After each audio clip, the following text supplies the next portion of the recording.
How are you? Hope all is well. Another self-care day. Today is 3/25/20. We are almost finished March, y'all. Can you believe that? Wow. Today's 3/25/20. 10% happier self-care journey. Today's topic is enlightened self-interest. Enlightenment is a word that's kind of thrown around in a lot of different ways, and since it's all subjective and we're the ones that's deciding the rules of things moment by moment, day by day, and changing the rules up as we evolve, enlightenment is just one of those things. It's a big topic. But today we're going to talk about enlightened self-interest. So let's start with the first. I always forget. Let me see if I remember it. I always forget to paste the notes in the chat. Yes, I remember it. Okay. So you can follow along with the notes that's in the chat if you're watching live. If you're watching afterwards on YouTube or either on Facebook, you'll see the notes that I wrote in the description. Meditation and mindfulness practice creates sort of an emotional barometer for us. It reveals so much about our mental and emotional state. Feelings of pain, suffering, fear, necessary and unnecessary feelings, as well as level of happiness, peace, and contentment. This was one I came up with a few minutes ago. Meditation and mindfulness practice creates an emotional barometer. And I kind of came up with saying it that way because as I thought about it, I'm like, that's what it really feels like. I mean, you're able to, first of all, gauge things in a much better way. You gauge how you feel, gauge how you felt, what you've been dealing with, and you're able to go through both conscious and subconscious places, like to examine the places where you've been dealing with things and to look at them more closely. And then you naturally start learning about things that you were feeling or dealing with that you had no idea about. And maybe I'm sorry, my music just randomly cut off. maybe within, I see. I got a call coming, FaceTime. So basically, it's like one of those things where you are able to examine the things that you've been aware of and look at them more closely. And then in addition, you start stumbling upon things that you did not know that you were dealing with emotionally, perspectives you didn't realize that you had. And these were all subconscious, things. You start becoming more aware of it. So you overall, you become more self-aware. And it's a way of like taking inventory. All of a sudden you start having this thermostat, you take an inventory, you're gauging the room, so to speak, you're gauging what's going on, what's happening, how's it feeling. A way of being in touch with yourself about yourself. Meditation practice naturally creates mindful self-reminders that come up when moving through life and interaction. We take our time to consider things as opposed to being driven solely by impulse. You all know how that is. I forgot the saying where they say like an old something reaction is an old reaction. Something like where, you become programmed and that becomes your action. Hey, Ronald. Hey, Edith. Thank you so much for hanging out. Happy Wednesday to you. Hope all is well. And let me know how your day's going so far. So, you react a lot of times with things. And this allows you to take the time to consider things as opposed to being driven solely by your impulses. For years, I've called this the wedge in our emotional and mental door, giving us space and opening us up to other perspectives and angles of looking, responding, and reacting to our daily life situations. So, hey, Rosetta. Thank you for hanging out. I said Rosetta, Mr. Andersen, reading your first name. So, when we think about that, it's like, I've always saw it as like a wedge that you put in your door to keep the door from closing. And I would say I started thinking about this between 2009 and 2011 as things started shifting for me, as I started having questions about my own philosophical beliefs and religious and spiritual beliefs. And as I was taking inventory of what I could attest to versus what I couldn't, what I felt, what I was being honest versus dishonest with myself about, and so forth and so on. And I started realizing that, with certain things, even though I was always a person that was open-minded and had a pretty broad perspective, thanks to Mom, with education and exposure, we all have our naive and our narrow-minded places, or places where our perspective is kind of jaded. So I started realizing that the best way to be able to step back and apply forgiveness and empathy and mindfulness and patience and equanimity and all these things was you had to have a difference between the perspective that you had in your head and being able to consider other perspectives, other angles. If you were too caught up in your own perspectives, and if it was false or wrong or misleading or toxic or unhealthy, that was not good for you or anybody else around you. The only way to figure that out, though, is you got to have some level of objectivity. You got to have something that gives you space for objectivity. And I started seeing that as a wedge, because when you put a wedge in a door, it leaves the door open, and then other things can come through. The door is not just shut. It's like the old saying where they say a closed fist never received anything. And I started seeing that wedge as a way to keep our mental doors and our emotional doors open, so that we could be in a particular place and be honest with that and be with that, while at the same time having a little bit of space, a little bit of an opening, so that something else, another light, another opinion could shine in. And that way, if it was a good opinion or if it was a place where we needed to change, we could actually see it, we can consider it, and we would have a way of considering it, because we wouldn't be so stuck in our heads. We would have some objectivity. Jessica, I appreciate you so much. Shout out to Jessica Dugas for having me on her podcast, The Breakthrough Show. Can't wait for you all to see the full, and it was a lot of fun, Jessica. I appreciate you. And we had a good laugh the other day, too. So for years, I've called this the wedge in our emotional and mental door, giving us space and opening us up to other perspectives and angles of looking, responding, and reacting to our daily life situations. And so what I've noticed is that with, practicing meditation and mindfulness, it just keeps increasing that wedge every day. You have more and more space. You have more and more room before you become upset with someone or about something, or become impulsive, or become very reactionary, or let things get to you. You have a way of being able to empathize much, much, much deeper with others. So Jessica, you just dropped a rainbow, and I just dropped a post saying that I have the coolest job ever. I get the chance to be myself every day for a living, a unicorn. So I love the rainbow. So this continues to grow and grow and grow and grow, and you're able to have more patience, you're able to have more compassion, you're able to have more places of equanimity, more empathy, and these kind of things.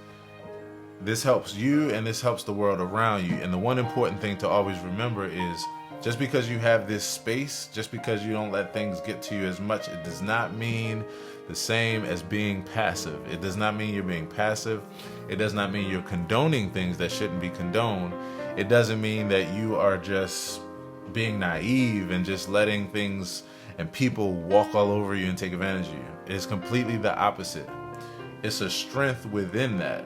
It's being able to stand your ground, be yourself, not let anybody take advantage of you, not be walked on, be heard, while at the same time having the space for others as well. And when other people aren't acting as mature or responsible, you're able to be the bigger person, which helps you and it helps them as well. And I was telling the analogy maybe in the last, it was either in the last self-care session or the one right before, I was saying, something else that I thought about over the years as I started studying these topics was, if you are a person, if you have someone who's struggling, whether it's you or whether it's someone else, they're struggling, and I equated it to someone being in a pool, struggling to swim. If there's someone else that's going to help this person out, the only way to help them out is when they jump in the water to save them, they cannot be as frantic as the person that they're trying to help. Somebody has to be the bigger person in order to help themselves and help other people out. Because if you're just as frantic, if you don't have as much patience as the next person, then everybody's going to drown. Everything's just going to go down, Hey, Gordon, thanks for hanging out, bro. How's the music, bro? Everything's just going to go down. And so to keep everything from going down in flames, these practices give us more and more and more and more space, more of what I call a wedge, to be able to help ourselves and help others. What do you all think about this? Drop a line and let me know, what do you think about these thoughts? And what are your thoughts in regards to this? How does it apply to you, or what have you found as you've been growing in emotional intelligence over time? Because that's all this is, emotional intelligence. When practicing mindfulness and meditation, we gradually and naturally start considering things like, does endless cycles of revenge really serve me or anyone else? Does it really serve me to really get back at this person? Does it really serve them?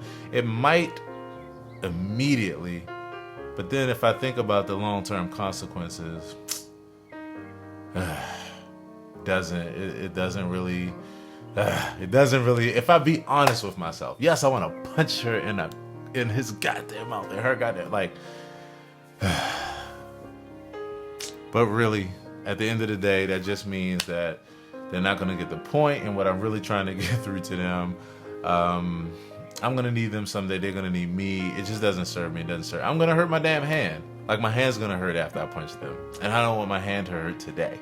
Maybe tomorrow. Decisions. But this is what happens when we start thinking in this way. We start having more space and saying, does revenge really serve me or anyone else? Another thing that this allows us to consider is does lying about blank really keep me safe or get me what I want? And again, we think. Sometimes the answer is yes. And here's the funny thing. Even the thing I like about this, I told someone this the other day because they were demonstrating it to me, a friend of mine. It was a bit of an oxymoronic moment. And it was where it was a person who had a passive-aggressive moment and was able to say beforehand, all right, I'm getting ready to be passive-aggressive.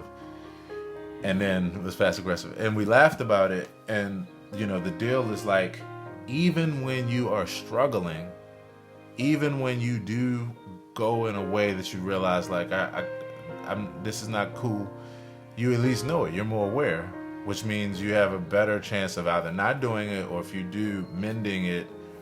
If you need to apologize for something, or if you need to make things right. And then furthermore, being able to just see once again why this isn't the way to go. And you become a better steward, right afterwards. It's just the bottom line. You become a better steward over your emotions and your mental well-being and of your actions. Here's another one.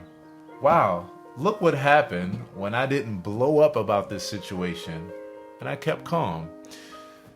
This is one that I can go on about for an hour, but I'm not going to. But short story long, what happens is, I tell people all the time, it's something I learn every day. The way to change our actions and to change other human beings' actions is to give us a completely contrasting, different experience than what we're used to. So if a person is used to being yelled at and their opinions and their feelings not being considered, the best thing you can do to change that person is consider their feelings over and over and over again. Not yell at them over and over and over and over again. Not dismiss them over and over and over and over again. What will happen will be, at first, their reaction may be the same, because this is now programmed, this is now conditioned, because this is how they had to survive in the jungle of the relationship they were in where they weren't heard, or the jungle of the job where they were, where their opinions didn't matter, or of the group that they were in that brainwashed them through particular beliefs that made them feel like their feelings didn't matter. This is a person that has been traumatized. Every last one of us has really been traumatized in some way, like the majority of us, even if it's only a little bit and it's not to the point where we are in a mental institution. A lot of us have been traumatized in some way. So the deal is, because that's the case and we're dealing with this, the way to change a person is the same way you change a habit. And I love when I heard this psychologist say it. I can't remember his name, but it was so subtle, and it was the same coin, but the flip side of it, and you just wouldn't think about it enough, because it just kind of goes what I was saying. The way to change a habit is not to try to stop it. It's to introduce a new habit so that you're doing something else over and over and over again. You're having a different contrasting experience. The way to change another human being's behavior or change your own feelings or emotions or something, you gotta do something different over and over and over again, so that your preconditioned response doesn't come up anymore, because you have no need to react or respond in that way. The person doesn't have a need to get defensive off the bat, because you repeatedly don't come in a defensive way towards them. We only operate it's evolution. We only operate in a way that's conducive to the survival of the situation, scenario, or atmosphere we're in, or what have you. That's all we do.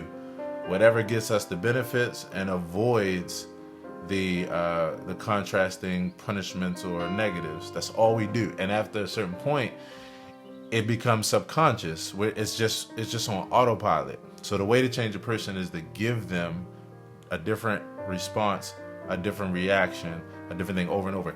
At first, you'll get the same reaction. And this is why this is important for those of us that's willing to go on this path, because you develop what we're going to talk about in a few minutes, which is a resiliency. And that resiliency allows you to stand strong in the midst of that time of change, where the person is going to keep giving you the negative thing or the defensive thing. And if you're going to be there for them, you got to hold on. You can't throw them away because everybody else done thrown them away. At the same time, you can't take their shit because it will hurt you. So you have to be able to have that balance, that balance, that resiliency, if you're going to help them. It's like trying to help someone in a pool. If they're swinging at you, hit you in the face, you can't just leave them to drown. You also can't just muscle them down, because they're already frantic. You have to do a bit of both, that balance. And so you'll get the same response, but then over time, the person will see that they no longer have to operate that way or feel that way in order to get love, in order to get attention, in order to be heard, and then naturally they'll change. That's how you change the world. Delima says, hey Aaron. Hey Delima, how are you? Jessica says, yes, I tune out when someone starts yelling at me. I feel you, Jessica. And that's one of the ways that to deal with it, right? Completely tune out. And then of course, as we know, the other way is to be very clear. Like, hey, okay, here's the deal. And you don't yell. It's just like, here's the deal. We can have a conversation. If you're going to yell, I'm out. Like, and I have no problem being out. Like, it's cool. No bad, no hard feelings. But I'm not going to be able to sit here and listen to you speak this way. And then the person has a choice. And that choice is real clear. And they make a choice. The cool thing about that is you deal with it in a way where when they make that choice, then you can go ahead and make your choice, and then there's no questions. It's like, I was clear, this is what it is, and you can have your thoughts about it and all that kind of stuff. Cool, I'm confident with my decision, and that's it. And I hear you have your opinion, cool, you're allowed, and I gotta go. Jessica says, oh, this message is good timing. I had to rise above on Sunday.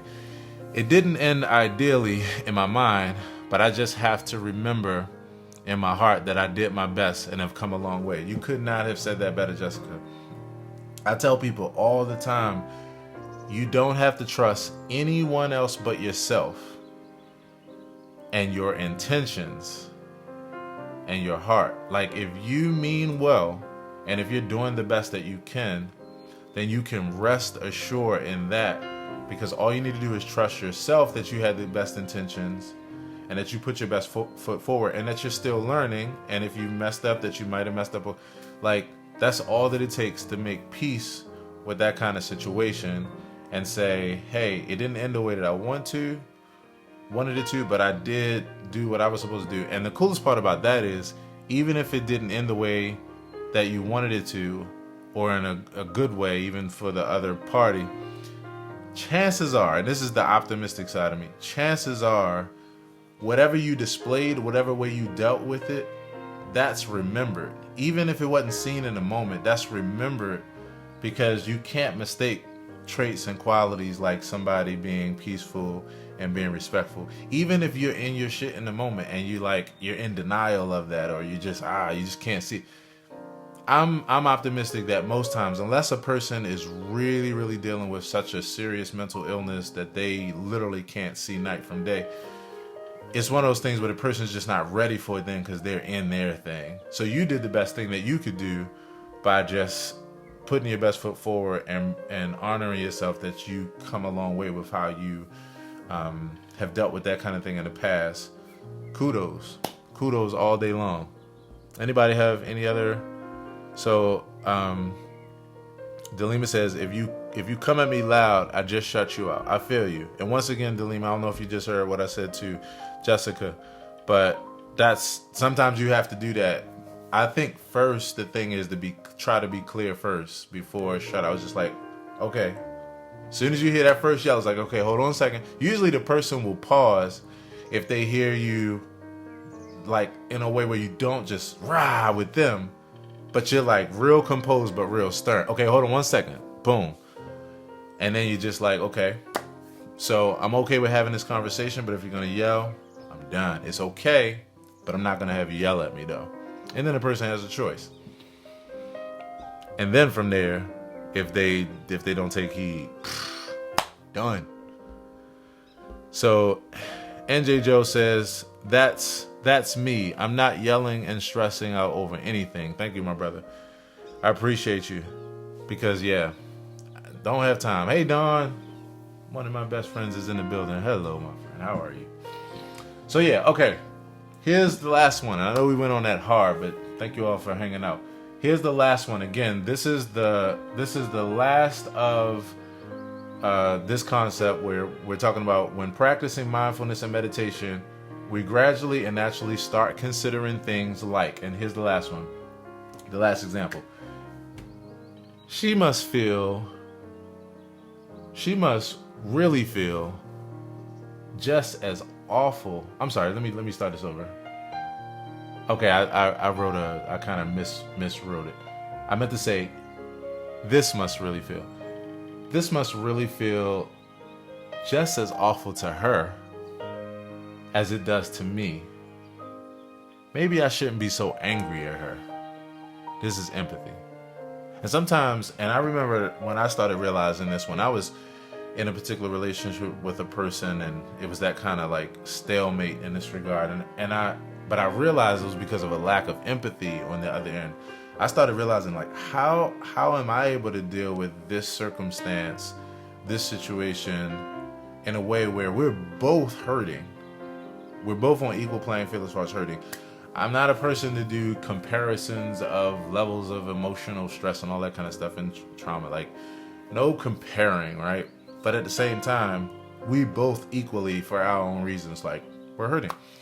And so, but in the midst of that, though, I could never come at this person with anger and resentment, although they could come at me, and for the similar reasons. And I started realizing, why is that? I know I'm a peaceful person, but why is... And I was like, oh, I see what it is. I have empathy for this person. So even though I have every right to be angry and upset and mad and vindictive and at this person, I feel I can recognize how they might feel too, and that they are hurting just as much. So it literally immediately de-escalates my levels of rah, because I'm like, oh, same as me. My homeboy used to say this years ago. he said at one point he started looking at everyone out in the world as he was putting this kind of stuff into practice, and everybody that he would see, it was a really good practice. He would pause and he would say, "Same as me." He would look at that person and he would say, "Same as me." Look at another person, "Same as me." And in that, it almost brings me to tears thinking about it, because he was basically seeing that everybody else had the same ups and downs that he did. And so therefore, we're all on equal playing field. And this is why it's so important to me and why I'm so emotional about it right now, is because this is important always. But, here we are in our world with with what we're dealing with right now, in addition to the things we were already dealing with. Couldn't be a better time to start applying this kind of stuff. Same as me, same as me, same as me. Doesn't matter the race, creed, color, gender, background, ethnicity. Even playing field, people. Even playing field. Dawn says, "I love you." I love you too, Dawn. I appreciate you. Thank you. All right.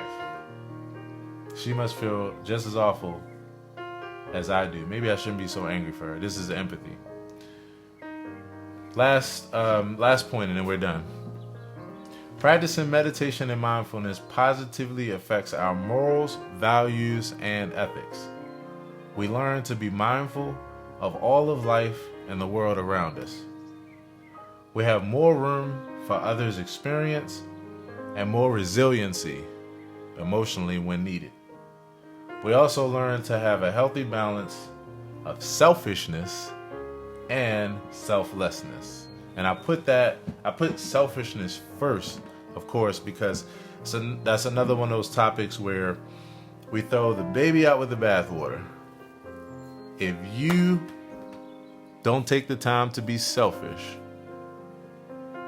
then you're actually not taking the time to be selfless, because you got to work on you in order to be healthy for anyone else. So you're actually being selfish if you aren't being selfish. It's kind of crazy. That kind of messed my head up. That's the real deal, though. There are times when you have to take time out for yourself to really give yourself what you need, to check in with yourself, to make yourself happy, to raise your quality of life to the level that it needs to be to correct your own issues. That's being selfish, working on yourself or giving yourself what you need. You have to take the time out to be selfish in order for you to then turn around and be selfless to others. So there's a time that you need to be selfish, and then that will allow you to be selfless. It's just that there's healthy and unhealthy forms of being selfish. And the funny thing about that is, something I learned this past year, 2019, as I was studying different words, I looked at the concept of selfishness again, and I realized something that I always had an extra added meaning onto the meaning that wasn't actually the meaning. And I thought selfishness was meant that you intrinsically were being like negative towards someone else or not thinking about someone else. And I thought that it had a bad connotation by itself. And so when I looked it up again, I realized it doesn't have a bad connotation. It's just that it's most of the time associated with bad things. So like the word consequence, for most that heard that, and drop a line and let me know if you just felt this visceral reaction. When I say the consequences are, and even if I add that kind of emotion to it, chances are you probably think I'm getting ready to start talking about something negative. And at some point I realized the consequence just meant like outcome. And I was like, oh, wow. But we always use it in a negative context. So selfishness is used most of the time in a negative context, but it's not. And I like to talk about it on that side. So that is it for our self-care session today. One of the things I want to say about this, one other fun thing that's in a bit of a different direction and dynamic. So the author of this particular course that I'm in, which is called 10% Nicer within the 10% Happier full course, which is an app on your phone that you can download. This author's name of this course is Sharon Salzberg, and she's really good. Really good. I've been enjoying. I'm actually on the last lesson with this, and then I transition. I think I'm gonna go to ethics with Joe Goldstein next. So we'll see, because ethics is one of my favorite subjects, and I've been enjoying Goldstein as well. My point is that look her up and look up this 10% Nicer. Look into that. At the end of this, she made a little comment on the way out to self-reflect about an experience that she had, and she said that when she brought her teacher from India to the United States, or when the teacher visited and when they spent time together, the teacher made an observation and said, people here, and as in the U.S. and making it kind of as a general kind of vibe, said many people here desire the effects of meditation and mindfulness from the transcended aspect and the, just out of body experience aspect, but not so much, but they don't want to think about necessarily how they talk to each other day to day and how they talk to their kids or how they are as much. And this person was showing that in their observation, because of where they come from, which makes sense to me when I started studying the Far East. I mean, every place has their jacked up places and jacked up people. But when I started studying Eastern mysticism, I started realizing what this person was saying. They were like, there's an emphasis. Like, it's not that people don't care at all about how they talk to each other or how they talk to their children and this kind of mindfulness in an everyday practical sense.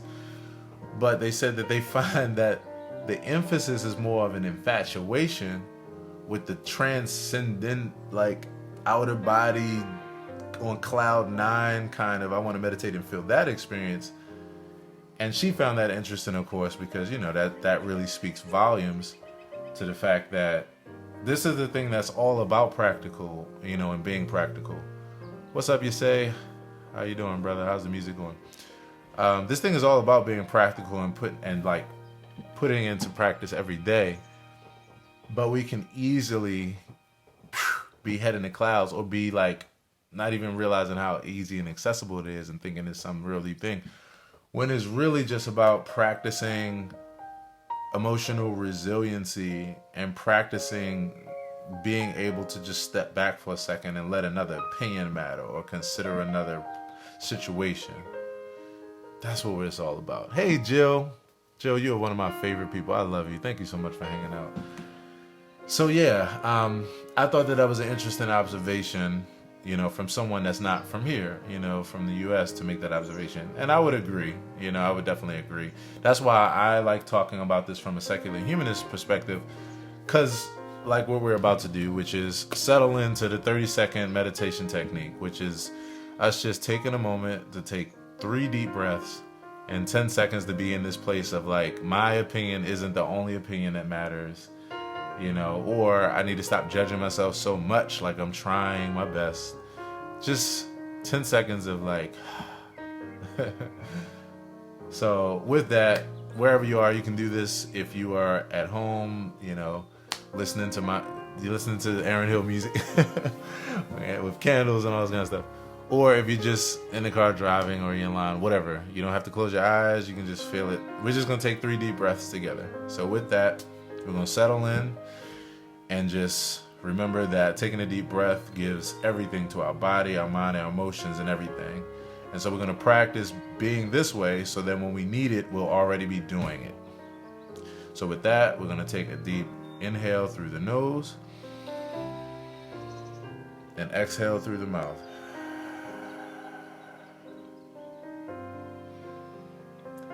Take another deep breath in and out.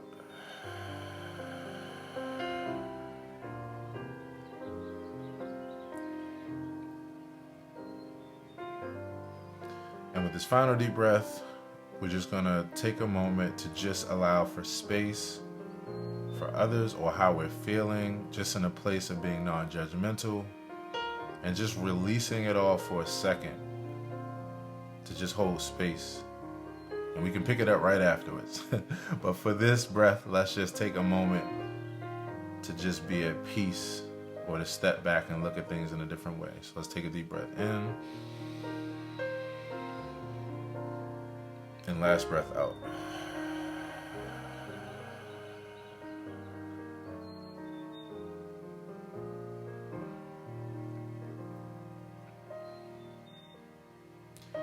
And from there, we're just going to take 10 more seconds of just being in that place, being able to be silent before we get back to all the hustle and bustle of our jobs, social media, the next post, the next Instagram, all that.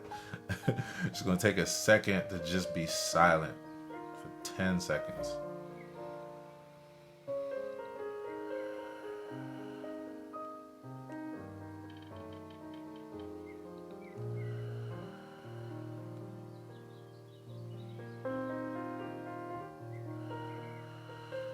With that, we bring this session to a close. I appreciate you all. Thank you so much as always for hanging out.